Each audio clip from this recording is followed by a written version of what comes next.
Today you're going to be animating compound shapes, and by compound shapes I mean an object made of three or more of the shape functions that we have learned so far. It should be a recognizable object, not your abstract collection of ellipses, rectangles, lines, etc. But as we spoke about in class on Tuesday, a snowman, for example, is a compound shape made of three ellipses, just the basic snowman, head, middle, and bottom. And we're going to be animating them using just one variable per compound shape.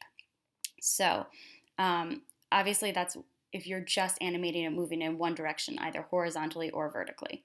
So we're going to use one variable for horizontal movement in this first tutorial.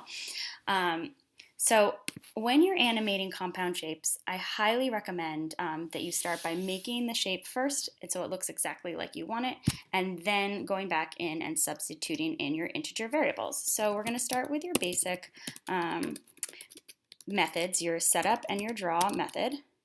And notice I opened and closed brackets to start out with, just so I don't forget to do that later. And then I'm going to put in my size function. And then I'm going to put my background function here in draw. I'm going to use 255, which is white. Next, I'm going to add in my style functions, no strokes, so my shapes don't have outlines. And I'm going to be making a car shape, or something vaguely car-like, made of two rectangles and two ellipses. So I like red cars, so I'm going to use this. This is red 255, the max red value, and nothing in green and nothing in blue. So that's red. Now I'm going to make my first rectangle. I'm going to start my car all the way over on the left-hand side of the screen, so that's 0. And then I'm going to have it, let's have it 200 pixels down. So the X is 0, the Y is 200, and then I'm going to have it 100 pixels wide and 50 pixels high. So that's just the body of the car. There it is. Very car-like, right? Okay. Now I'm going to add a rectangle for the top, like kind of the cab of the car where the windows would be. So I don't want it to be, I'm going to comment this out so I can play even though this function isn't finished. I don't want it to be all the way over the edge. I want it to be centered on the top of this first rectangle. So this is 100 pixels wide. So if I want the top, let's say I'm going to make it 50 pixels wide. I want to, if I want to center it, I'm going to move over 25 pixels, have a 50 pixel wide rectangle, and then there'll be 25 pixels on the other side to make up 100 pixels in total for the body of this car. So that's, so I'm going to say 25 pixels over. And then now I have to think about how far down I want it. So if it's 25 pixels over, let's say I want it 25 pixels high. I want this distance right here to be 25 pixels. So if this right here is 200, and I want this to be 25, this value where I want to start, the Y value of the top of my car, should be 175, because 175 down plus 25, which will be the height of the rectangle, gets me to 200, so it will reach the bottom. If I made it shorter than that, let's say if I put it at, well, I'll show you what that looks like. See, 1785 down, and then I'll make it 50, as we said, and 25, as we said. So this X and Y coordinate is 25 and 175. If I didn't go down as far as 175, if I miscalculated, you can see that that rectangle would be sort of floating in space. So I'm going to put it back at 175. Okay, so now I'm ready for my wheels. I'm going to give them a different fill color. 0 is black. Oh, I should have been commenting my car too. So this is the body of car, and this is top of car. Highly technical terms here. All right, so my wheels. So I know I'm going to need an ellipse. Again, I'm going to comment this out so I can play and look at it. This point, I want a wheel to be about right here. I actually think I should center it right beneath the top the start of this rectangle. The thing that we need to remember is for an ellipse, the X and Y of the ellipse is the center of the ellipse, not the upper left-hand corner. So I know if this point right here, the Y value, so we know the X value is 0, so if I want to center it below here, we put this at 25, so I know that x value for my ellipse will also be 25.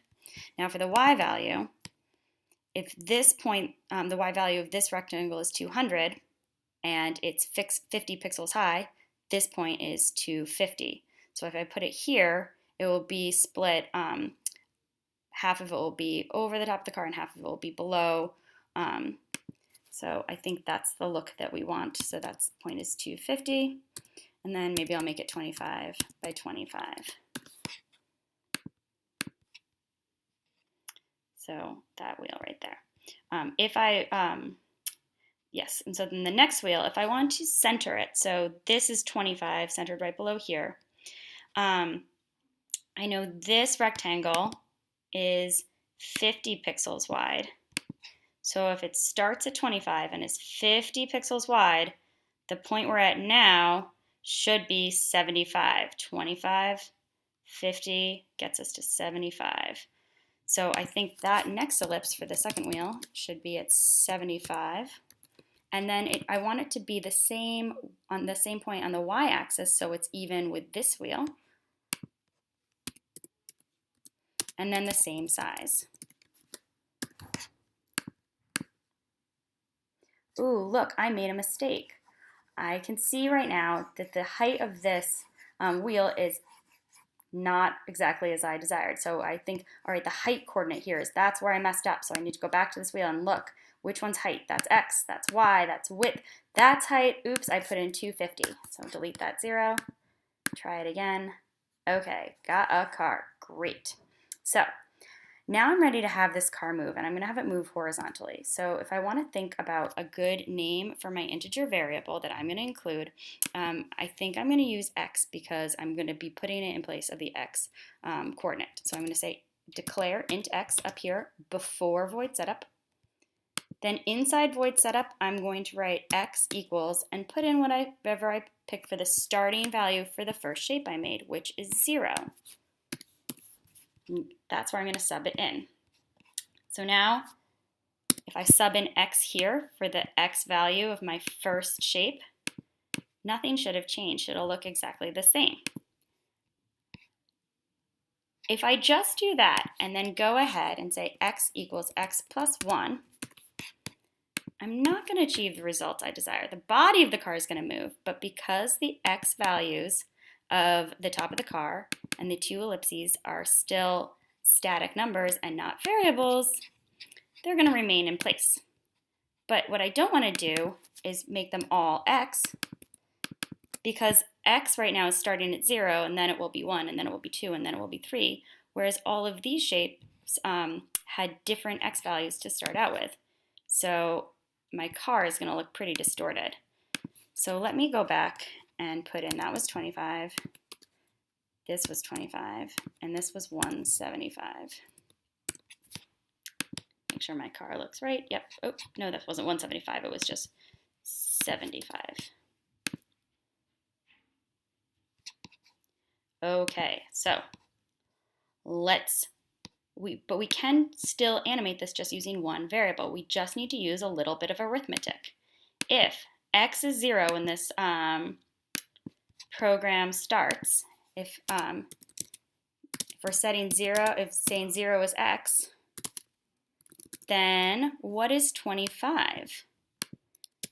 X plus 25.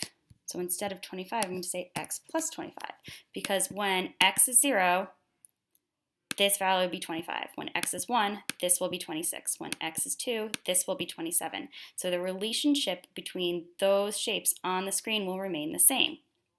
So now, just to demonstrate, oh, there goes the top of the car. The wheels are still staying in place. So I'm going to do the same thing here.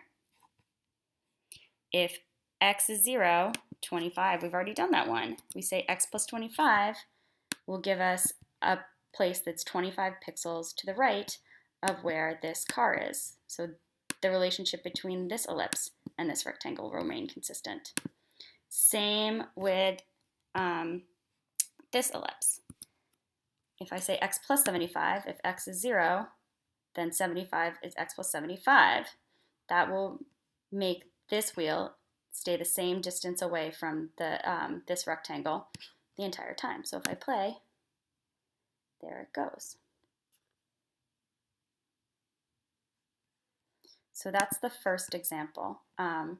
You're just making these little algebraic expressions so the relationship between the shapes stays the same. You can do it with just one variable, integer x. These notes are posted on Haiku.